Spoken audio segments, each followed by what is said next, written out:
দরদি ফুরাইয়া গেছে, আমার বান্ধব নাই রে। গরিব দুস্থ শিল্পীদের পাশে দাঁড়াইতেছে, এটা আমার কাছে খুব ভালো লাগতেছে এবং এরকম স্যার আমরা কোথাও পাইনি। আমি দীর্ঘদিন ধরে গান গাই, এই গানটা সবাই দেখতে পারতেছে, সবাই শুনতে পাচ্ছে এবং আমার দেখে শুনে আমার কইতেছে, খালা তুমি তো পুরো ভাইরাল হয়ে গেছো, খালা তুমি তো এরকম হয়েছো, খালা তুমি তো এখন আর আমাদের চিনবার না। আমি কই কি, আমরা মা মাটি মানুষ, আমরা তোদের চিনবো না কে? তোদের চিনলে তো আমরা তাইলে ওই যে জায়গায় যুদ্ধ লাগছে সেই যুদ্ধর মতন হয়ে যাবো, চিনবো না কে?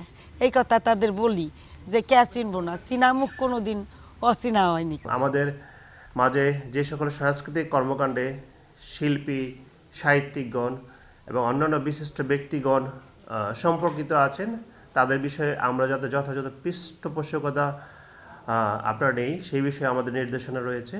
এবং মূলত একটি সমাজকে যদি আমি সুষ্ঠুভাবে পরিচালনা করতে চাই, একটি জাতিকে আপনার বিকাশমান জাতি হিসেবে আমি গড়ে তুলতে চাই, তাহলে সাংস্কৃতিক চর্চা অত্যন্ত তাৎপর্যপূর্ণ।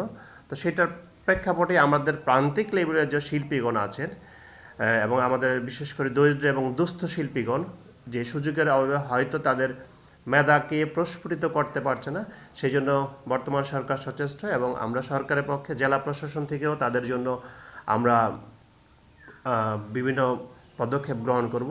তো তিনি হচ্ছে আমাদের যিনি লায়লা খানম আছেন, আমরা জেলা প্রশাসন থেকে তাকে কিছুটা সম্মানিত করার চেষ্টা করেছি এবং আমাদের মন্ত্রণালয়ের মাননীয় মন্ত্রী এবং প্রতিমন্ত্রী মহোদয় আমাদের এই হয়তো ঈদ ভ্যাকেশনের পরে আমরা মন্ত্রণালয় পর্যায় থেকে ওনার জন্য উদ্যোগ গ্রহণ করব।